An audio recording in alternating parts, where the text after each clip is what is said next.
कौन से कुछ ऐसे काम करें हम जिससे कि ना हम बच्चों के साथ एक अच्छा खासा कनेक्शन बना सकें, कि बच्चे हमारी बात माने, बच्चे हमारी रिस्पेक्ट करें, बच्चे अपने अपने समाज में एक अच्छी रिस्पेक्टफुल पोजीशन पे रहें। और हर कोई माँ पेरेंट्स चाहता है, आप भी चाहते होंगे कि हम लोग भी हमारे बच्चों की तारीफ करें, हम भी अपने बच्चों की तारीफ करें। तो कुछ ऐसी बातें, कौन कौन सी बातें हम बच्चों के साथ करनी चाहिए, कौन सी बातें नहीं करनी चाहिए, आज हम उन्हीं के ऊपर बात करेंगे। तो आप सबसे पहले एक काम कीजिए कि बच्चों के साथ ना, क्योंकि ऑलमोस्ट आजकल का जो टाइम है ना, बच्चे मोबाइल में ही बिजी रहते हैं। तो कुछ एक ऐसा काम कीजिए, मान लीजिए सबसे पहले बच्चों के साथ हम यही पूछें कि बच्चों के अंदर से हम कोई क्वेश्चन करें, उनकी खाली पढ़ाई के बारे में नहीं, या अगर कोई बच्चे हमारे साथ कोई क्वेश्चन करते हैं तो हम उनके जवाब दें। अगर हम लोगों को उनके जवाब देने की कोशिश करें कि बच्चे ने अगर कोई क्वेश्चन किया है, बच्चे है कुछ भी तरह के सवाल करते हैं, बच्चे हम बड़ों की तरह सोच समझकर कोई सवाल नहीं करते हैं कि ये चीज़ ऐसे है तो क्यों है। बच्चों के अंदर इतनी क्यूरियोसिटी होती है ना हर चीज़ जानने की, वो कुछ भी किसी भी टाइम कोई भी सवाल कर सकता है।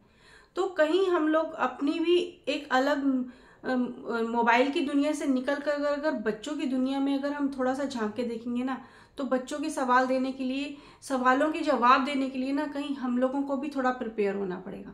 तो जब बच्चा कोई हमसे सवाल पूछे, हमें सबसे पहले ये कहना चाहिए कि बहुत अच्छा सवाल किया है, वेरी गुड बेटा, आपने ये सवाल किया है। तो हमें उस सवाल के जवाब को अगर पता है तो बच्चों को अच्छे से क्लैरिटी के साथ बता देना चाहिए। अगर हमें नहीं पता है तो उसे, हम सबके हाथ में मोबाइल है, या किसी से पूछ के हम लोग उसका जवाब दे सकते हैं।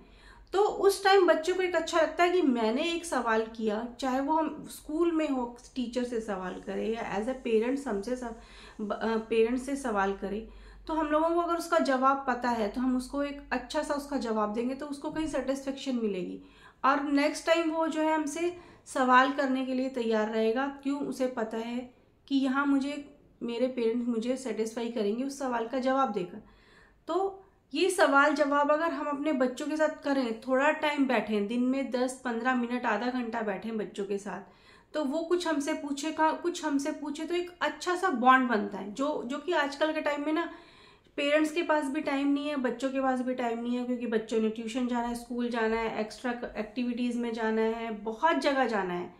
तो थोड़ा सा टाइम अगर हम बच्चों के साथ निकाल कर बैठेंगे तो वो भी कहीं अच्छा रहेगा। फिर बच्चों को एक, अब कई बार लगता है कि हम लोग ना बच्चों को बहुत सारे खिलौने, टॉयज दिला देते हैं, हर चीज़, क्योंकि दोनों पेरेंट्स जो हैं वो वर्किंग है, जॉब कर रहे हैं, तो उन्हें लगता है कि बच्चों को खिलौने दिला दो, मोबाइल दिला दो, तो वो हमारी ड्यूटी ख़त्म होगी। बट अगर आपका बच्चा छोटा भी है तो ये देखिए कि बच्चों को अब इतने सारे खिलौने होने के बाद भी ना, बच्चा थोड़ी देर खिलौने से खेलेगा, आएगा, या तो तोड़ेगा या फिर उसको साइड में पड़ा रहेगा। कई बार तो इतने सारे खिलौने होते हैं कि उनको संभालने के लिए जगह भी नहीं होती। क्यों? क्योंकि बच्चे को उस खिलौने की वैल्यू खत्म हो गई, उसको चाहिए ही नहीं, उसको हर बार नई चीज चाहिए। क्यों? क्योंकि पेरेंट्स उसको दिला देते हैं। तो इसके लिए आप एक काम कीजिए कि बच्चों को जिस चीज की जरूरत है तभी दिलाइए। बच्चे तो हर चीज मांगेंगे, उन्हें मांगनी है, और एज अ पेरेंट हम उनको सेटिस्फाई करने के लिए हर चीज उनको दिलाते हैं।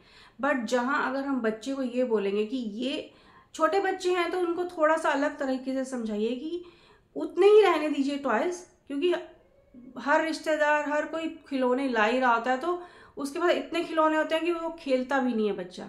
ऑलमोस्ट आप देखिए बच्चे ना घर में किसी सामान से खेल रहे होंगे खिलौनों को छोड़कर। बट जैसे जैसे बच्चा बड़ा होता जाता है ना, उनसे तो खेलने दीजिए, बट जैसे जैसे बच्चा बड़ा होता जाता है उसे हर चीज़ की वैल्यू करनी सिखाइए, पैसों की वैल्यू। कहीं बच्चों को ना कहना सीखिए कि हर चीज़ के लिए हाँ मत कीजिए। धीरे धीरे उन्हें पैसे बचाने की आदत डालिए कि आपकी ये पॉकेट मनी है, आपको इसमें से खर्चा करना है पूरे महीने, हम देखेंगे लास्ट में आप कितना बचाते हैं।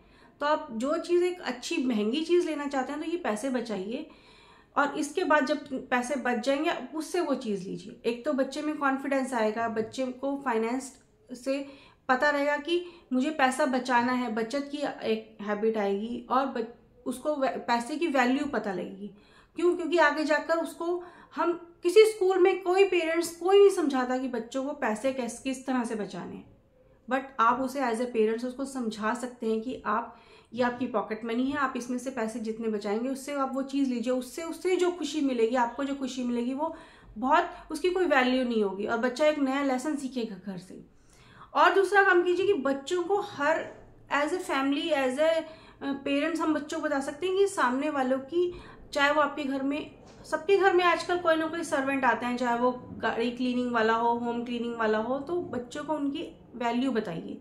ये मत ऐसा बिहेव कीजिए कि वो तो हमारे नौकर हैं, क्योंकि ऑलमोस्ट वह बच्चा भी उनकी रिस्पेक्ट नहीं करेगा।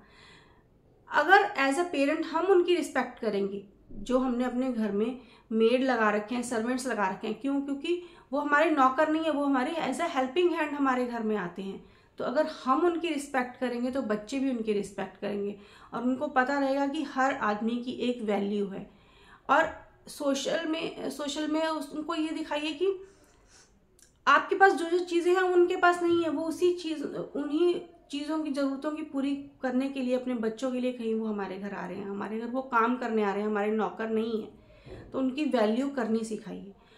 और साथ में उनको कभी कभी ना ऐसे जो अनाथालय होते हैं जहाँ बच्चों से घूमने के लिए बहुत जगह हम बच्चों को ले जाते हैं, बट अगर आप उन्हें कहीं किसी अनाथालय में अगर साल में एक बार भी ले जाएंगे, चाहे उनके बर्थडे पर कुछ दिलाने के लिए उनको ले जाइए, थोड़ी देर उन बच्चों को बोलिए इनके साथ टाइम स्पेंड करो, इनके साथ बातें करो, उनको ये रियलाइज करवाइए कि ये देखिए ये इस जगह पर हैं। क्यों? क्योंकि इनके पास आपकी तरह पेरेंट्स नहीं है, तो उन्हें एज अ पेरेंट्स आपकी वैल्यू पता लगेगी, उस घर की वैल्यू पता लगेगी जिस घर में वो रह रहे हैं। तो आज के टाइम में मोस्टली बच्चों को ये नहीं पता कि हम पेरेंट्स हैं, उनकी क्या वैल्यू है, घर है उसकी क्या वैल्यू है, गाड़ी है उसकी क्या वैल्यू है। जब वो आप उनको उस अनाथालय लेके जाएंगे, उस जगह पर लेके जाएंगे जहाँ बच्चे बिना पेरेंट्स के, बिना सहूलतों के, बिना घर के किस तरह से सरवाइव कर रहे हैं, तो उनको पता लगेगा कि हम जहाँ हैं हम बहुत अच्छी जगह पे हैं। तो बच्चों को ना कहना सिखाइए और बच्चों को अपनी वैल्यू करना सिखाने के लिए आप कुछ इस तरह से भी कर सकते हैं। और साथ में अगर आप घर में एक ऐसा माहौल बना के रखिए, मोस्टली कई बार देखिए कि पेरेंट्स, फादर है जो काम से थक कर आ रहा है और वो थोड़ा सा ड्रिंक कर रहा है और घर में माहौल ऐसा बना दिया है कि वो गालियां दे रहा है, सबको गालियां दे रहा है और सुबह नॉर्मल हो रहा है और शाम को आकर फिर गालियां दे रहा है, तो वो बच्चा वही सीखेगा। छोटे बच्चों को देखिए, अगर आप छोटे छोटे बच्चों को देख लीजिए ना, अगर गालियां निकाल रहे हैं तो फैमिली वाले बड़े खुश होते हैं, अरे ये तो बहुत, देखो कैसी कैसी बातें करता है, कैसी कैसी गालियां निकालता है। बट जब वो बड़ा होता जाता है तो उसकी हैबिट बन जाती है, फिर वो आदत छुड़ानी मुश्किल हो जाती है। तो घर में माहौल इस तरह से बनाइए कि आप उसकी रिस्पेक्ट कर रहे हैं, वो आपकी रिस्पेक्ट कर रहा है। अब बाहर जो मर्जी कीजिए, पर घर में माहौल ऐसा बनाइए कि अगर आप गालियां दे रहे हैं, अगर आप शराब पी रहे हैं, तो आप बच्चों को मना नहीं कर पाएंगे। बट अगर आप नहीं कर रहे हैं तो कहीं आपके पास एक प्लस पॉइंट होगा कि आप उनको रोक सकते हैं। तो कुछ छोटी छोटी सी ऐसी बातें हैं कि आप बच्चों को किस तरह से आप वैल्यू करनी सिखा सकते हैं एज अ पेरेंट, अपनी और लोगों की रिस्पेक्ट करनी। अगर वो बच्चा आपकी और लोगों की रिस्पेक्ट करनी सीख गया तो कहीं लाइफ में वो एक अच्छे मुकाम पर जरूर पहुंचेगा। और शायद आप सब भी यही चाहते होंगे। तो आज का ये सेशन आपको कैसा लगा, आप प्लीज़ कमेंट बॉक्स में बता दीजिएगा। और अगर आपका कोई कमेंट है, व्यू है, उसको भी प्लीज़ नोट डाउन कर दीजिए, जिससे कि हेल्प मिलेगी फॉर नेक्स्ट वीडियो के लिए। तो thank you for watching this video. Have a nice day.